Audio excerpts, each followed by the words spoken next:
have with us today Timothy Ang and Jonathan Wu, our U.S. analysts, to talk about the U.S. equity big tech outlook. Without further ado, let's begin. Yeah, thanks, Roshan. So welcome to our US Big Tech first quarter 2022 equity strategy. My name is Timothy Ang, and together with Jonathan and Weiren, we are the Phillip Research US Equity Research Team. And so our title today is called There's Still Fuel. So you can see on the left-hand side, there's still battery, essentially, for the big tech sector, despite the interest rates headwinds that we are seeing at the moment. We think the big tech can still outperform with earnings growth. So just a short disclaimer. Okay, we'll move on into the review of 2021 for our big tech strategy. Essentially, the big tech did well for the 2021. So this chart just shows the performance across key asset classes. So the blue bar shows the performance for 2021, and the red bar shows the performance for 2020. So if you can look at the top left-hand corner, you see the FANG M. FANG M stands for Facebook, Apple, Amazon, Netflix, Google, and Microsoft. So if you can see the tech stocks, the FANG M and the Nasdaq actually outperformed in 2021 and close to doubled in 2 years. And despite this, this growth is actually supported by earnings growth. So on average, the earnings rose about 46% in 2020, followed by 59% in 2021. So the performance in the share price was actually supported by their earnings. The underperformance of bonds, so for both 2020 and 2021, and we think that the way interest rates are going, bonds may be the big underperformers again this year. Okay, moving on to sector returns. Cyclicals did well. So if you look at the energy, real estate, and financials at the left-hand side, they outperformed the market. No surprise since the US GDP grew by 9.5% in the first 3 quarters of 2021, the fastest in 2 decades. So essentially, it's the cyclicals did well because of that. Within the FANG M, there was a mixed performance. So the outperformer was Google. It did well as companies spend more on advertising after a weaker year in 2020. The laggard was Amazon. So Amazon's share price was actually pressured by higher costs due to the supply chain constraints. I will touch more on the performance later on. So this chart just shows the interest rates, the federal funds rate compared to the S&P 500 performance. So the federal funds rate is the green line, and the red line is the S&P 500. So what this chart is trying to say is that the markets can still perform despite the Federal Reserve raising rates. So in 2015, if you look at the chart, even when the Fed hiked interest rates, the market, which is the red line, still can go up. And to us, what we think is that the market drops usually because of growth scares like the COVID-19 virus or the Omicron virus. When there's growth scares, then the markets tend to make bigger corrections. But as long as the rate hikes by the US Federal Reserve is gradual and doesn't cause any recessions, we think that the market can still perform. It's still okay. So with regards to valuations for the FANGs, if you look at this chart, it shows the price to earnings ratios for the FANGs and the S&P 500. So the FANGs is the blue line, and the S&P is the red line. So if you look at the blue line, the FANGs P ratio is below pre-pandemic, and the valuations are narrowing to the S&P 500. So even though the share prices are very high, we can see that the earnings are actually supporting the valuations for the FANGs. But the FANGs should still trade at a premium to the S&P simply because their earnings are expected to grow faster. On average, we expect the FANGs to grow about 11% earnings in 2022 versus the S&P of 8%. Okay, moving on to the drivers of the big tech. is this the sector themes. Okay, so the first theme is smartphones. So for smartphones, we think that 5G will bring sales to new highs. So if you look at the chart here, it shows the number of units sold for smartphones in historically. So if you look at from 2015 onwards, it was moving sideways. Then it dipped during the pandemic. But after the pandemic, we expect it to go to new highs. And this is data from the International Data Corporation. So we expect it to go to new highs as people replace their old 4G devices with new 5G devices. So we think that it's still a vibrant smartphone market, and this is one reason why we are still positive on Apple. And so just some color on the replacement cycle. So in 2017, for the 4G cycle, you can see that the replacement cycle peaked at around 450 million units. So right now, we think that the 5G upgrading cycle will take a while. I think probably about 3 to 5 years more, and for the cycle to peak. And we think this is positive for Apple, especially when replacement cycles for Apple leads to price increases. Okay, the next trend is cloud computing. It's still growing strongly. Revenues are expected to grow at a 21% compounded annual growth rate. For those of you that do not know what's cloud computing, it's essentially a very simple term to put it is that you're renting a computer rather than buying a computer. So if you rent a computer to use it, you don't have to maintain it essentially. You can access it anywhere you want instead of just in your own office building. And essentially, the computer that you're renting is managed by another company, and they'll be able to provide you with better security and better capabilities with regards to whatever IT needs that you have. So Amazon and Microsoft are the largest cloud providers in the world. So as the world shifts over to digitalization, we see this trend into cloud computing increasing ever more. Thanks, Tim. So I'll just cover digital ads for now. We see a continuing trend within digital ads, like ad spending continues to increase. And this is predominantly due to shift in consumer behavior, as well as preferences in spending more time online. So marketers are actually continuing to put more and more money into digital ads in an effort to capture the attention of more digital shoppers. So you can see on the chart, not only is volume increasing, but pricing for ads are also increasing, which is why digital ad spending is expected to hit $785 billion by 2025, compared to only about 500 billion currently. So this roughly translates to 16% CAGR for the next few years. So at the same time, digital ad spending as a percentage of total media is trending upwards. It's expected to be over 70% of total media spend by the end of 2025, which and most of it is expected to come from your digital advertising. So in terms of advertising, there's really only two main outlets, Facebook and Google, and I guess to a smaller extent, Amazon. Google currently dominates the digital advertising industry, capturing about 42% market share, with its closest competitor, Facebook, at only 23%. Moving into on-demand streaming, VOD streaming. So what exactly is video on demand? It's basically like your short form on-demand video. So like your Netflix, your Hulu, your Amazon Prime Video. It's basically entertainment that you can watch through the internet at any time, at any place.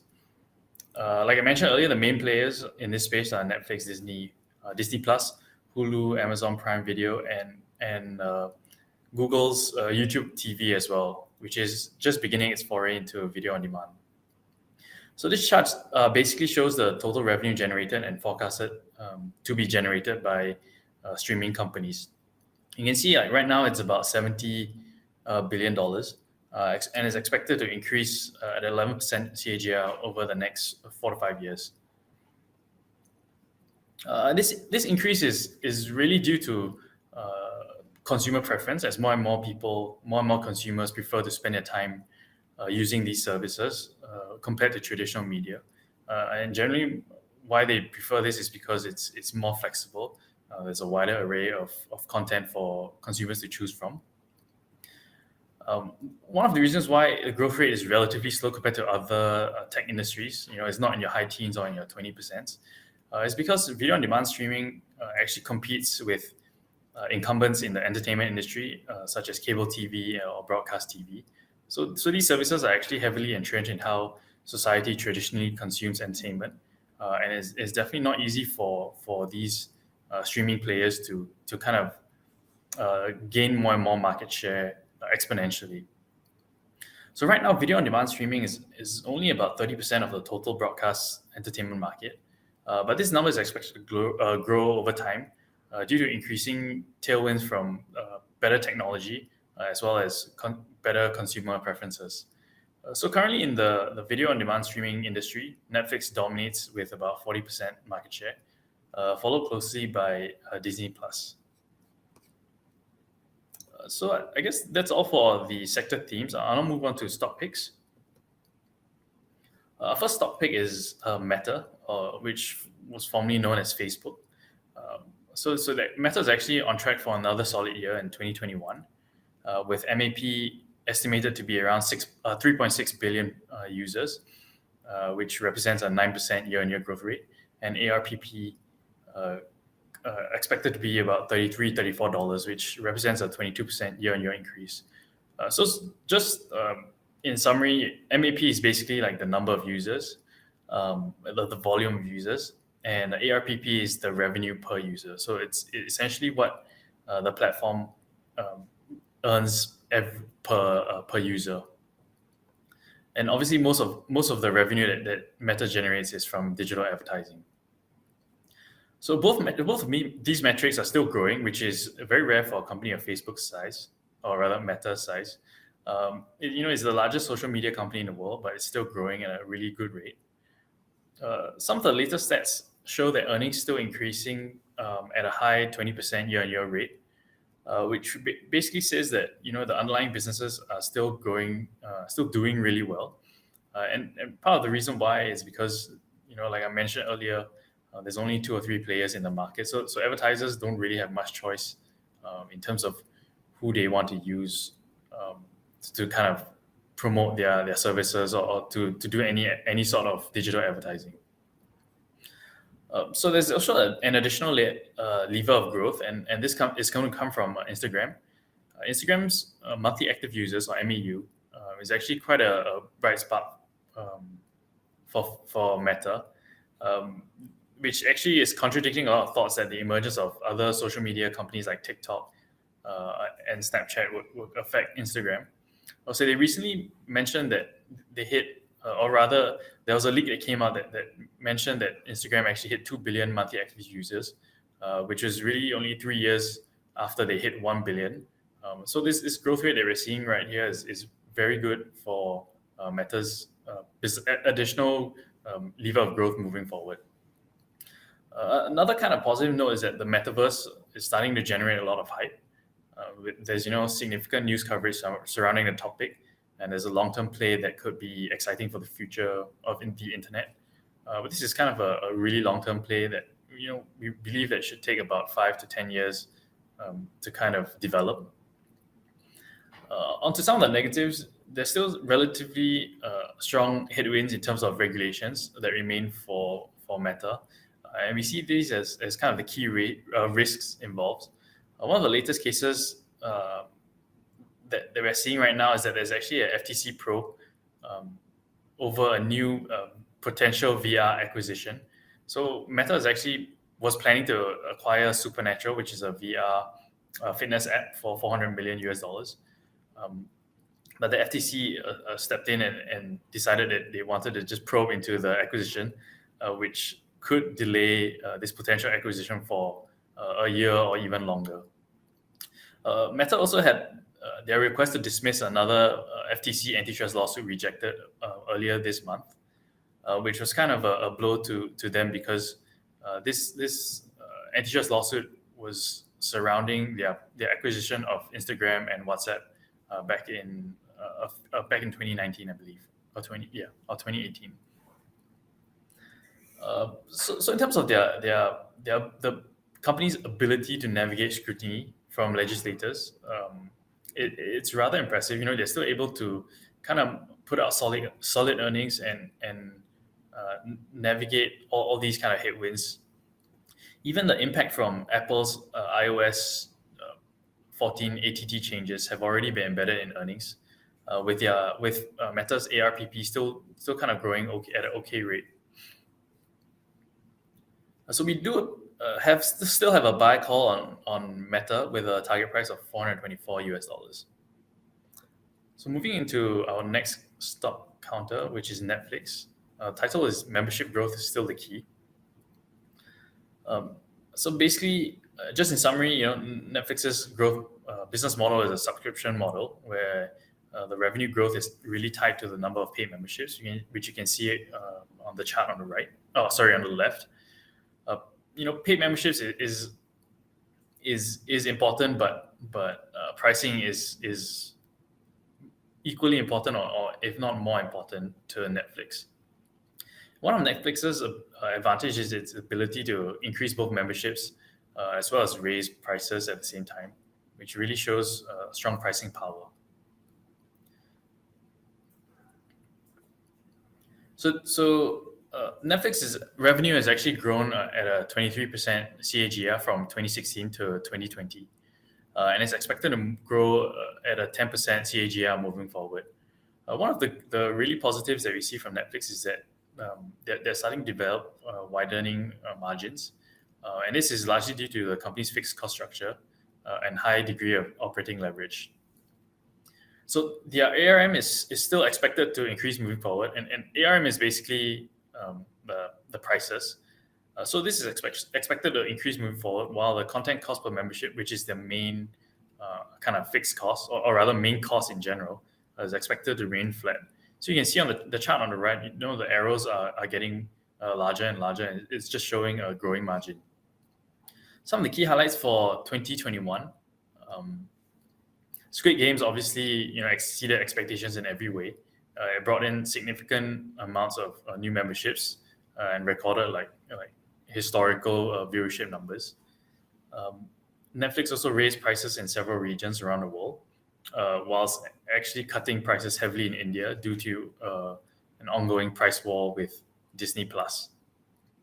So we expect growth in revenue growth to be supported heavily by increasing consumer preference in on-demand streaming. And this should be kind of the main tailwind moving forward for Netflix. In terms of competition, Disney Plus is growing at a slightly faster rate than Netflix, but Netflix still dominates in terms of ARM. Its ARM is almost 3 times more than Disney Plus's. So meaning to say that even though Disney Plus has more members, they make 1/3 the revenue per member than Netflix. Netflix also has significantly more content than Disney Plus and has made really big strides into producing its own shows and TV series to reduce reliance on third-party licensing. So my final counter would be Alphabet. And you can see on this chart, it basically shows Alphabet's total revenue and advertising revenue. So about 80% of Alphabet's total revenue comes from digital advertising. So it really is just almost a pure digital advertising play. We've got estimated 39% year-on-year growth for 2021, and slightly lower growth rate forecasted for 2022. And a big reason for this is because there was kind of a reduction in advertising spending for 2020 as the COVID pandemic kind of made a lot of marketers reduce their budget. And we're expecting a really strong bounce back in 2021, which was last year, which is why the year-on-year growth is quite exponential compared to the last 4 years that were growing at a 19% CAGR. So it's relatively important for Alphabet that their ad revenue growth does not stagnate, because since it's it's quite a large component of their total revenue. One of their fastest growing products is actually YouTube. With YouTube becoming more and more popular as an entertainment platform, and as well as Alphabet capitalizing and monetizing the platform more and more, we definitely see YouTube as a strong growth driver moving forward. So Alphabet is also making really big headway in cloud services, increasing capex spending to support cloud infrastructure. It's currently the third largest company behind in SaaS, PaaS, and cybersecurity, behind Amazon and Microsoft. One of the really big positives for Alphabet is that it's a leader in multitude of areas. They've got a wide range of products that are leaders in digital advertising, digital maps, mobile operating systems, and many more. And we expect ad revenue to have another good year in 2022, with continued tailwinds from shifts in consumer behavior to spending more time online, especially with the COVID situation kind of still being fairly unstable, with more and more people also adopting omni-channel marketing on top of their traditional print ads.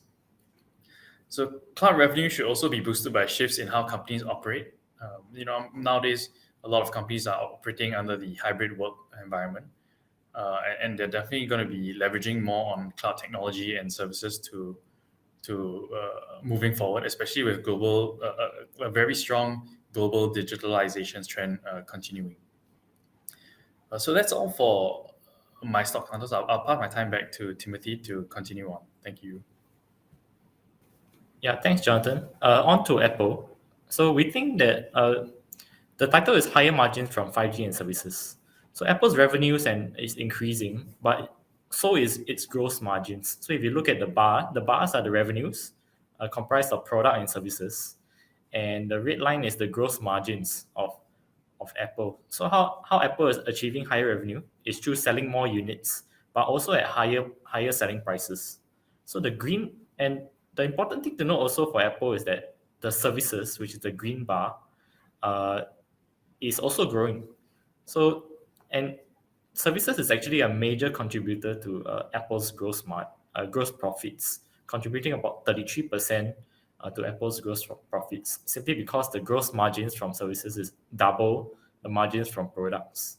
So it's very important, and we see that the services revenue from services is also growing on top of what Apple is doing with regards to increasing unit sales and prices with 5G devices.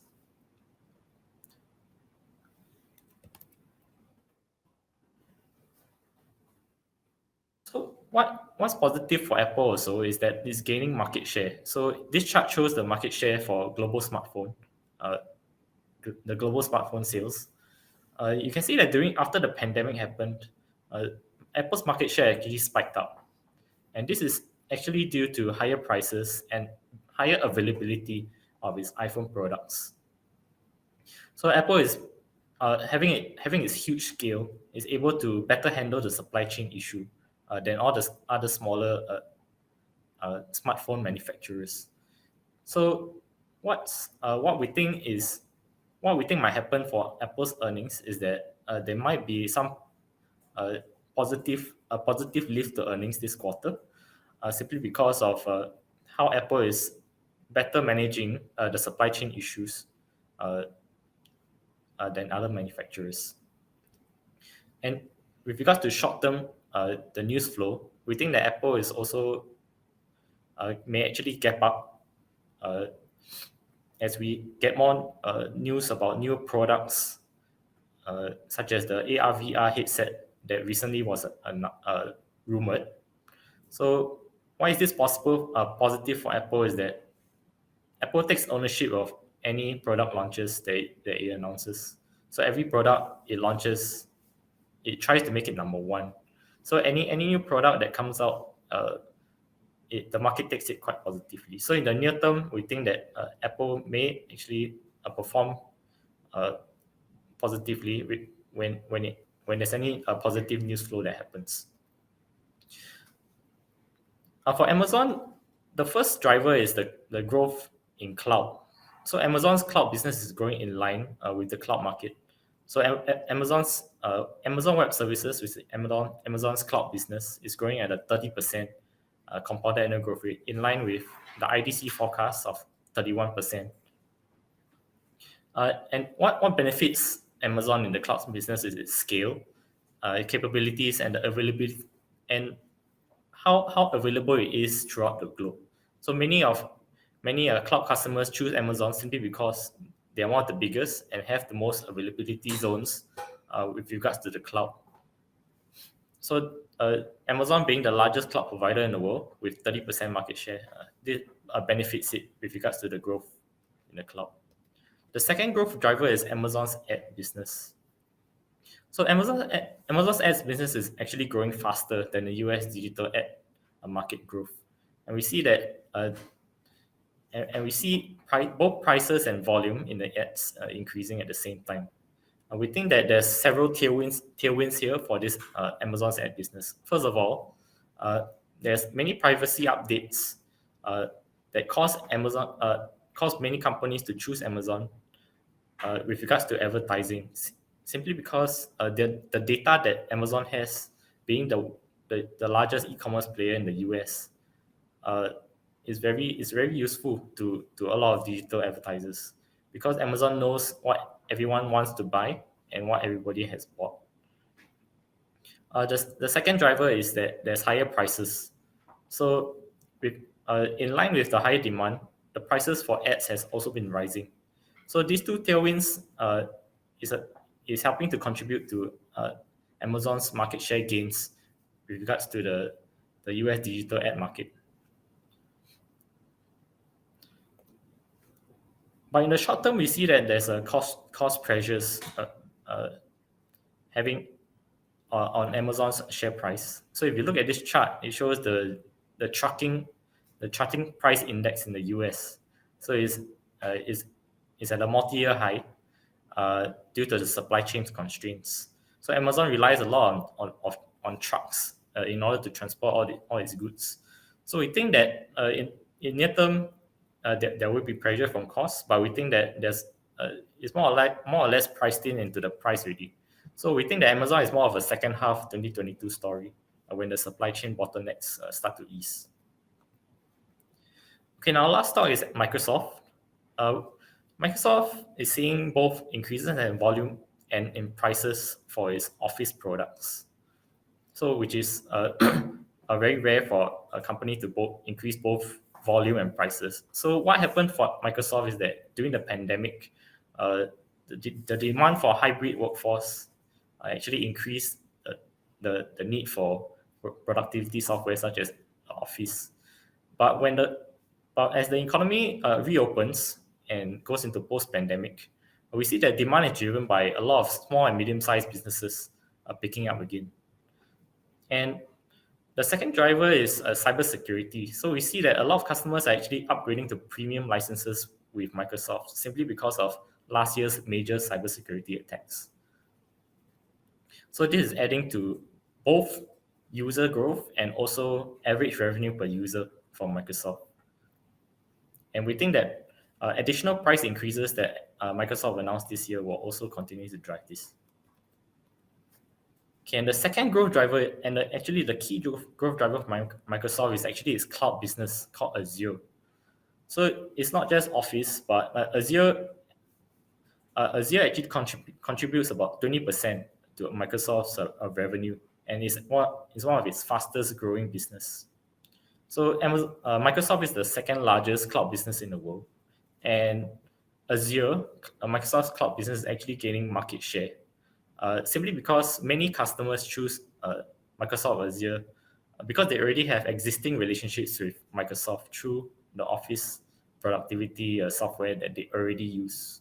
So we see, if you look at the red line here on the chart, you can see that Microsoft's cloud market share has grown from 15% to 21% over the last 3 years. And so this is what, whereas compared to Google and Amazon, which is quite flat. So Azure is one of Microsoft's key growth drivers. Okay, so in conclusion, we think that the FANGs can still outperform in this market simply because in historical terms, when the Fed raise interest rates, we think that we see that the market can still perform, and we see that the underlying growth drivers are still there for the FANGs. Near term, we prefer Alphabet and Microsoft. We think they could report better earnings in this coming quarter because they are less affected or manage the supply chain issues better. In the medium term, we like Amazon because the cost pressures from the supply chain issues will likely ease, and they also have easier comparables to last year because they had a weaker year last year. So with that, I'll pass my time over to Weiren for technicals. All right, thank you, Timothy, and very good morning to all of you. I'll just share my slides on some of the key things that I have noticed on the Nasdaq, and then after that, a couple of key FANG stocks and Microsoft, and then after that, we will end the session and then go into Q&A. So without further ado, if you can see from the chart, right, this is a chart that is a weekly chart of the Nasdaq that I have. So I was like observing, and then I was like finding patterns. That's what the technical analysts do. On when the rate hike happens or the announcement happens, is there a similarity in the drawdown? And true enough, you can see that during 2015, when Janet Yellen was announcing a rate hike, right after the QE in the taper tantrum 2014, you can see that actually there's a price actually has a correction in mid 2015, so that it had a dip down of like a negative 21.38% estimated. All right, it's not really drawn to scale. And then we move on to 2018 when Jerome Powell first, when as a Fed chairman, he first going into he announced a rate hike, and then subsequently 2019 as well, there was a little slight dip, and then this was the COVID-19 sell down. You can see that the dip was 23.35%. So roughly estimate we can see that prices are on on 20%, 30% kind of like growth, a dip. All right, so moving on to currently, where the inflation has been a key theme, and inflation has grown up from 7% year on year, and then the Fed has already hinted that they will end the tapering earlier, I think by this month, and then after that they will move on quickly. Right after it will move into a rate hike situation. So pricing of rate hike, the number of frequency of rate hike has increased from 2 and then to 3, and then currently the latest news was increased to 4. So we can expect that from a technical perspective, we draw from that, we can expect a dip down to 14,000 support region, and I find that there possibly be this support zone may be a bridge, and then false bear trap, and then rebound at 13,500 region on the upside. That's roughly estimate. Okay, let's move on to the daily chart, wave analysis, and then power that, and we can see, hey, this is the zone that we are looking at. So previously, I shared my Monday webinars attendees. Yeah, I thought that this flag pattern is going to be a bull run, but in fact, it did run out a bit, but evening star came down, short-term bearish crossover, and right now is in a bearish trend. First of all, price has really breached on Thursday, has really breached below the 200-day moving average. Slowly and by slowly, we are seeing a wave A scenario. So the triple zigzag sub, and then we form it into a full wave A of the primary phase. Right now, I think that we are consolidating into a bigger correction. So like whatever I stated earlier on, I believe that 1339 and 13630, which is around 13,500 region, that we can expect a support zone. Support being being held and then rebound to the upside. But however, the upside, how strong it is, we expect some, if there is a bullish upside, we expect 15,500 to be reached, and then from a bigger correction, and that's something that is unknown for now. So that's how I was reading the Q&A early on while Tim and Jonathan was speaking. So these are the prices that for Nasdaq, yeah, you may look out for. For S&P 500, due to my Monday webinar, then I'll share more on how is it like to what are the action plan, because time is limited on this strategy and topic. Okay, so Ichimoku is showing a bearish death cross on the Nasdaq. And then especially the lagging span, the Chico span has really broke but below the key support over here. So hence we are expecting a bit of further downside, and then a rebound at around this level 30,000 that which I mentioned early on based on this slide. Okay, so 1339, that region. Okay, so now I move on to a stock pick. So for Meta platform, you can see that the corrective wave ABCWX, and then we have one more Y wave. Previously, I shared that the last quarter that the rebound of 300 is strong, but you know price failed to sustain a closure above $350, and then this technically is wave B of the Y wave. So or you can say that WX and one more Y wave down, sub Y wave. Okay, so if I'm going to do a Fibonacci extension of A and B, we can see the C wave is 266.80. Means that target wise, we expect if 299 is going to be broken, we expect a midterm testing of 366.80 for rebound. Also, I did include 1.236, 287.23. The reason why is because there is a chance that it might be a shortfall, a bad trap, and then followed by a rebound at 287.23. So nonetheless, these two levels, 287.23 and 266.80, are key price level that can be to actually notice and take note about. All right, so this is what I expect. So for Microsoft, when Timothy was talking about Microsoft, about the volume and the sales and stuff like this, I can't help to notice that this chart I corrected it and then I added on. You can see that this there's replication ready it was in depth. So I believe that Microsoft 280 to 288, there is a chance that price will actually rebounds and around this level. So if this level 288 and 280 is breached, then we are expecting 260 to be a rebound zone as well.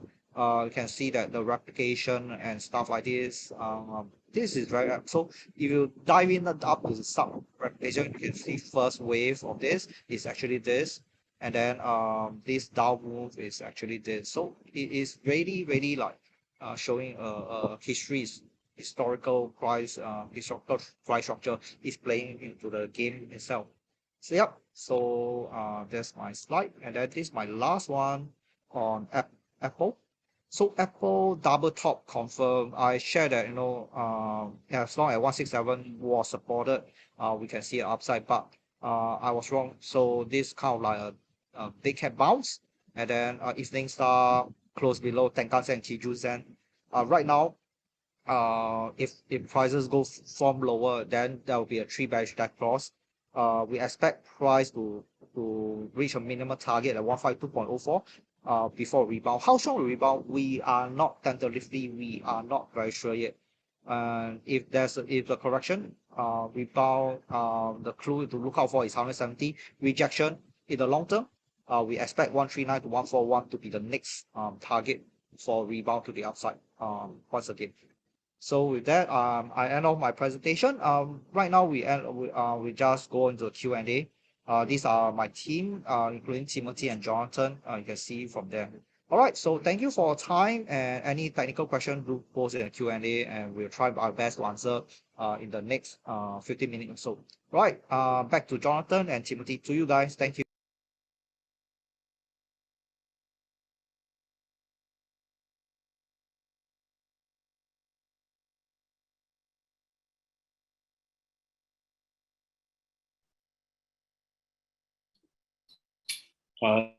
So I guess we can go into the Q&A. Roshan, do you need anything?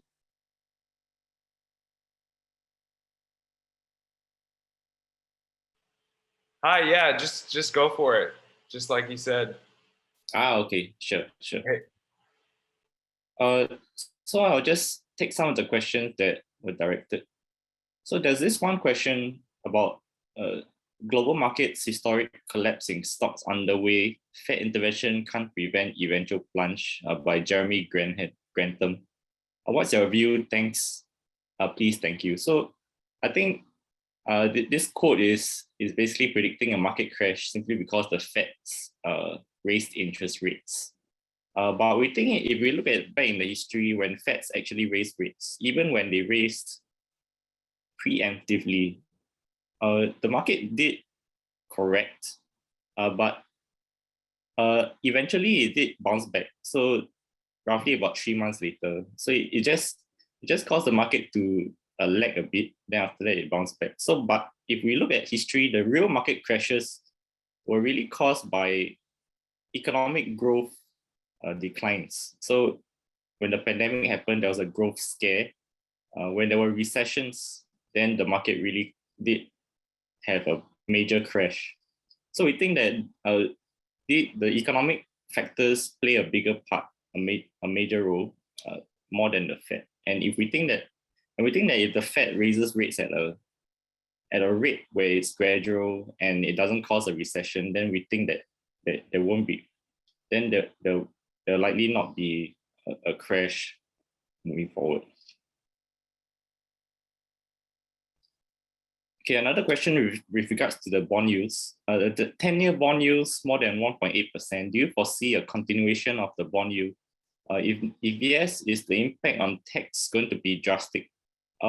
We don't know the forecast of the bond yields, so we can't comment on that because we're not economists. But how the bond yields affect the tech stocks is how they affect the valuations. Because tech stocks, people forecast their earnings through multiple years. And what you have to do to those multiple years projections is that you have to take the present value of that. So the higher the bond yields, then the lower value of further down the road. If you calculate the earnings further down the road, the lower value you get from those earnings. That's why with regards to tech stocks, they are sort of more sensitive to the interest rates because people tend to project their earnings pretty far forward. So we think that if the bond yields do rise more, then there may be a bit more pressure on the tech stocks. Yeah. Okay, there's another question. Are you recommending Apple at price 162 now? So basically, if you buy Apple now, you're basically betting on the earnings. So the earnings is coming out in shortly. I think within the next week or so. So we think that for Apple, there may be some upside surprises actually. So in China, they actually became the number one market share player in China recently. And this is because one major factor is because they were able to manage their supplies better. So basically every manufacturer, every component manufacturer wants to sell to Apple because Apple has firstly the most expensive devices, so you can sell higher prices to them. And also because Apple has so much volume.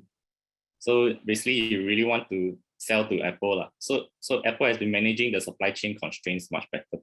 And also the lead time for Apple has been dropping. So it used to be more than 10 days last time for their iPhone 13, but now it dropped down to about one day only. So, and we're still seeing demand from China. So we think that the supply chain, we think that the lead time is dropping not because there's a lack of demand, but because Apple is managing the supply chain much better. So there may be a surprise upside to Apple's earnings. Right? So if you want to buy Apple now, that would be a that would be one of the play on the earnings. So there's another question: why Apple's smartphone market share dropped in 2019? It's quite interesting because that time Huawei was still in 2018. Huawei was still around, so Samsung actually wanted to compete very heavily with Huawei back then. So Samsung actually cut prices. But then in 2019, around that period, the US blacklisted Huawei. So Huawei dropped out. So Samsung managed to take a lot of the market share because Samsung cut their prices, and that's why Apple's market share dropped a bit in 2019. Among the FANG stocks, which would you choose if you can only choose one considering current valuations also? We think that one of the quite untouched, like more I would say a secular tailwind company would be Microsoft. So they benefit from the reopening e-vehicles because small and medium businesses will start using more, expanding, and then they'll have to use more of Microsoft's product, including their cloud business. But also because cybersecurity is, people will spend on cybersecurity despite whatever is happening, whether the Fed is raising interest rates or whether there's inflation or whether there's even Omicron, they will even spend on cybersecurity, which Microsoft is the largest cybersecurity company in the world based on revenues. So these two secular tailwinds, I think, will sort of, I guess, insulate Microsoft from the current happenings around the world. And also for Microsoft, yeah, that's all for Microsoft actually. So we think that, and also they are not really a big target of the federal regulations, the antitrust regulations. So that is another positive for Microsoft. Jonathan, do you want to take some questions? Yeah, sure, Tim. Thanks. Okay, so I'll take this question on what is your view on fintech stocks like PayPal and Block? Unfortunately, we don't really cover these companies, but just with a quick glance, you can see that their trailing 12 months revenue is growing, earnings are growing. And just from a macro perspective, their services are being used more and more by a lot of businesses. And I guess for Square, for consumers as well are using it more and more, especially in next question is, what are your views on NIO or other EV car stocks? Unfortunately, we don't cover NIO or Tesla or any of that right now, so I won't really be able to answer this question. Same goes for all the China stocks that are listed in the US, like Alibaba, DD, etc. What are your views on investment rates of China RMB bonds? Again, we don't really cover this portion, but if you want to know more, you can stay on and ask the same questions in the next segment, which is on mainly on China. Bank of America, we don't cover, unfortunately. And there's this question on the bear market. So basically, the US market is not officially entering the bear market yet because it's dropped by 20% officially to be in a bear market. So right now, I think the S&P is about 9%. The Nasdaq probably like 12 to 13% down from its highs.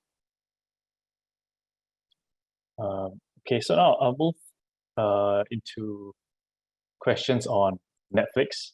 Netflix dropped 20% the last few days because of doubts of membership growth. Why do you recommend it? And the TP is not revised based on the current situation. Yeah, so actually, we just because earnings came out on Thursday, it was pretty last minute. We already did the slides for this, and we haven't actually put out a revised report. But I mean, one of the main reasons why it drops is because of weak guidance by the company on membership growth for the quarter. So I think they they guided to 2.5 million net additions. And I guess the street was estimating about 6.5 to 7 million. One of the reasons why that they gave for this is because they had some of the releases that were only going to come out towards the back end of the quarter, so like in March, instead of coming out in January and February. So this could kind of slow down growth for this specific quarter. And I guess it will worry a lot of investors because once people start worrying about the growth prospects of the company, then perhaps they want to find other companies that would be able to provide a better growth. One of the positives is that Netflix has actually they just raised prices in North America not too long ago, and they're still they've got pretty strong growth in EMEA, which is your EMEA and Asia Pac regions. So we probably have to do up a report after looking through all the finances, and then we'll see how it goes. But from a quick glance, 2021 was a pretty good year for them. Revenue was good. Earnings, I believe, give this real quick. Earnings grew 85% for last year. Revenue grew 18.8%. So they both beat our Phillip estimates. Margins were also growing. Margins were at 17%. We only expected 16.5%. And 2020 net margins were only at 11%. So you can still see that they are the company is still growing pretty well besides the weak guidance. Anything else, we'll just have to keep watching to see if there's any other news that develops from it. I think that should be it. So I see this on CrowdStrike. Unfortunately, we don't cover CrowdStrike as well. So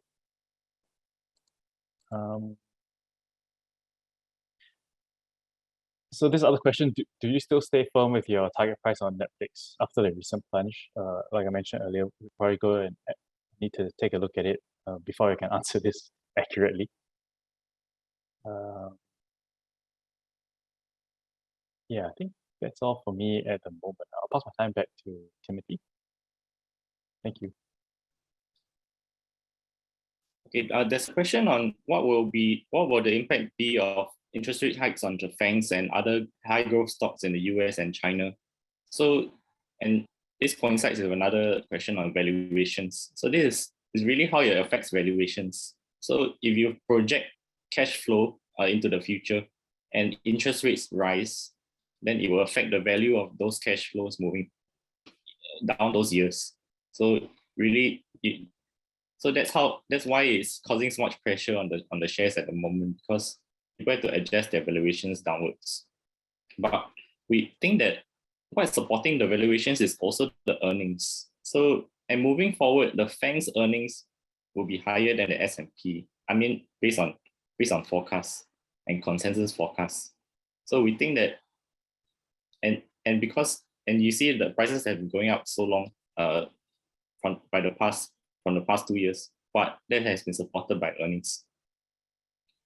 So yes, interest rate hikes will have pressure on the FANGs, but they can still outperform as per historical, as per what we see in history. That's if their earnings continue to support the share price. There's a question called about what about Apple going to EV? So they do have this Apple car in the rumors, but that will probably come around 2025.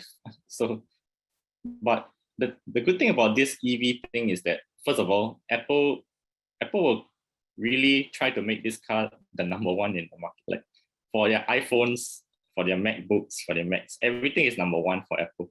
So if they officially launch a new electric car, that will be big news for the market, because everybody was because of Apple's reputation with regards to new products launched, they will really try to dominate the whatever market that they enter. So it's really, for the EV side, it's really about news flow. So we think that if there's any positive news flow about the EV side,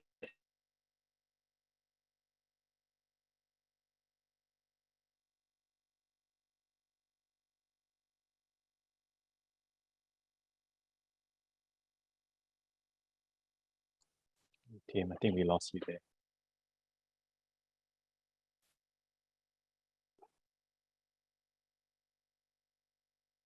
Okay, I guess while we wait for him to reconnect, let me take some other questions. One of the questions here is Tesla is a hot stock. What is your view on the prospect of Tesla?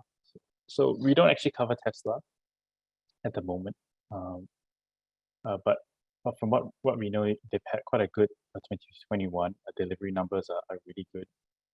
So you probably have to watch out for their earnings, their full year earnings, to get a better gauge on what guidance is like moving forward.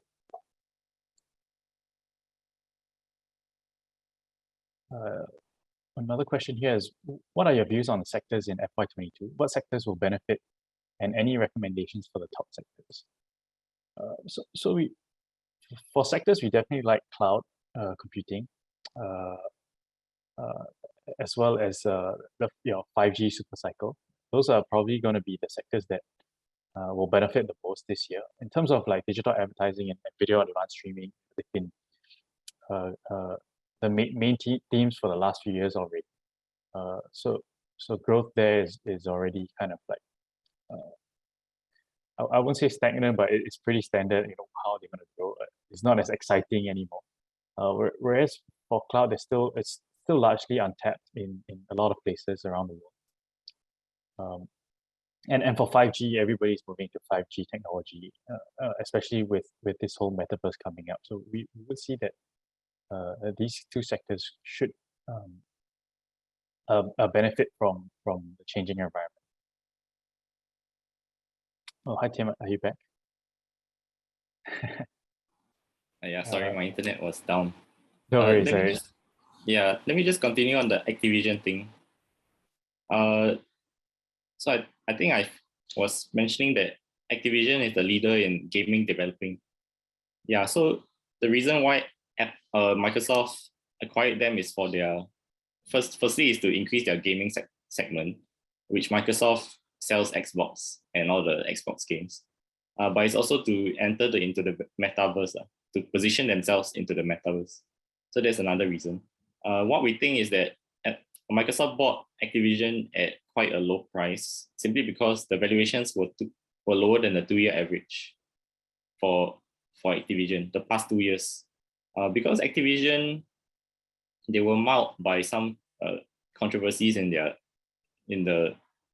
what their CEO and the management there discriminating against females or something. So that actually hit the valuations of Activision.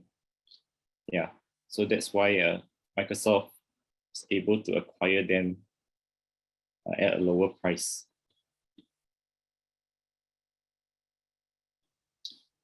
Okay, so okay.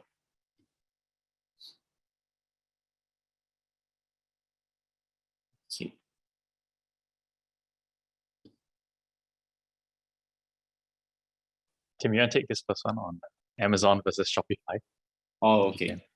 Actually, Amazon and Shopify, we don't really compare them. We don't really know the comparison, but the difference between them is that Amazon, first of all, has this cloud business, and Amazon is driven by their advertising business also. So these are the two businesses that drives Amazon: is the advertising and they are also their cloud business. But for Shopify is different. Shopify is, they don't handle your goods, I think. They are just a platform for you to sell your things on.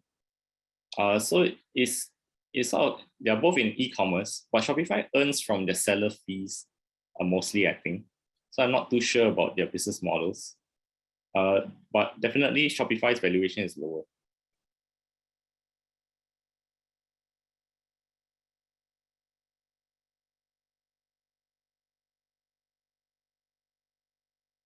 Okay, there's a question. If you hold FANG's shares now, would it be better for the short term to dismiss them or buy later as per supporting prices just now?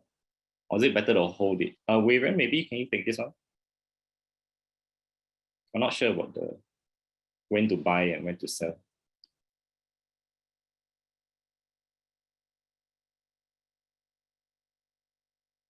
It's okay. In the meantime, let me take a couple more. What are your thoughts on Unity? So Unity is a software platform that does, I believe, 3D, AR, VR kind of technologies. We don't cover it, but it looks like a very interesting prospect, especially with surrounding this whole theme of the metaverse. We believe that it probably be quite involved in that aspect somehow. So it could be, like I said, we don't really cover it, but it could be definitely a very interesting company to watch for the next few years.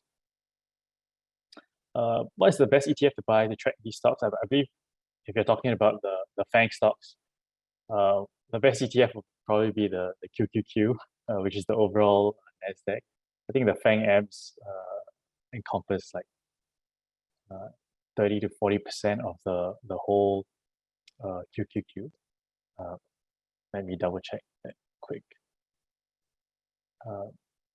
But yeah, so if you want exposure to these kind of companies, the big tech companies, the best bet would be to just buy the triple Q. Yeah. Any thoughts on Beyond Meat? Sorry, we don't cover Beyond Meat, so we can't answer this question. Between Master Visa and PayPal, which has greater potential upside, we also don't cover these stocks, so we're not able to answer these questions at the moment. Baidu, like I mentioned, we don't cover Chinese stocks listed in the US, but you could probably ask this in the next session.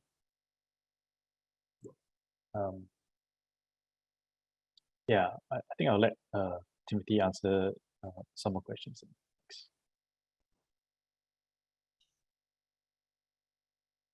Okay. Let's see. Okay, there's a question: with your bullishness on cloud computing, will we continue to see growth in data center REITs, or have we hit a ceiling with this market correction due to rate hike cycle? There's a difference between cloud providers and data center REITs. So REITs are basically a landlord.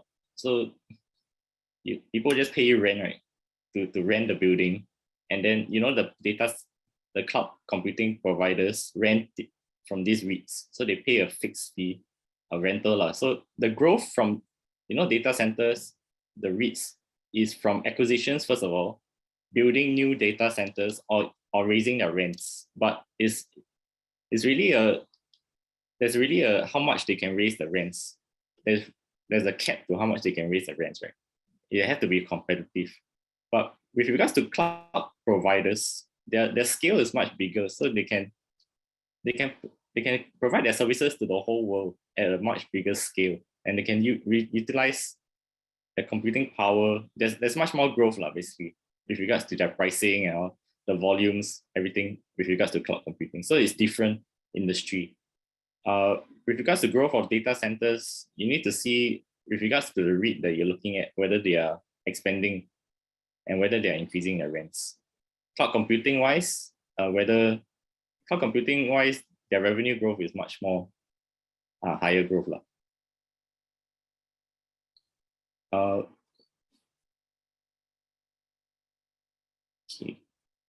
There's another question: what impact on Apple if Tesla launches a phone as rumored? They already have the EV. So I think if Tesla launches a phone, there will definitely be some negative pressure on Apple share price, simply from the news flow. But we think that we're really unclear about what this Tesla phone offers. So you really have to see how does it compare to the iPhone, which you can't really comment also. Is it going to run on the Android platform, or is it going to have its own platform, this kind of things? Because Apple has their own iOS and their own installed base, and whether people are willing to actually move over into the Tesla phone from an Apple phone. Okay.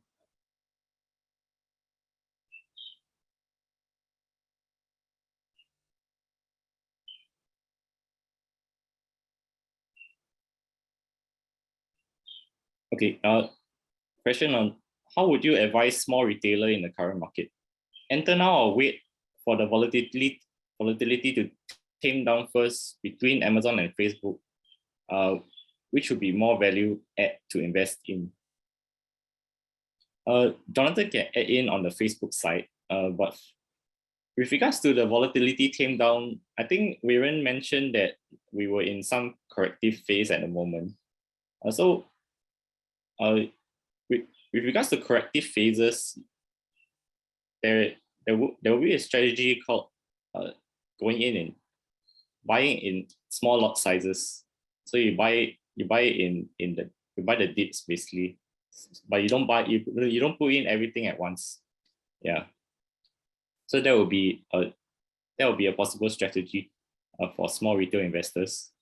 With regards to picking between Amazon and Facebook, for Amazon wise, we think that it will more be a second half of 2022 play because of their cost pressures. So we need to see some of the cost pressures easing from the supply chain issues. Then there will be a major tailwind for Amazon. For Facebook wise, Jonathan can add.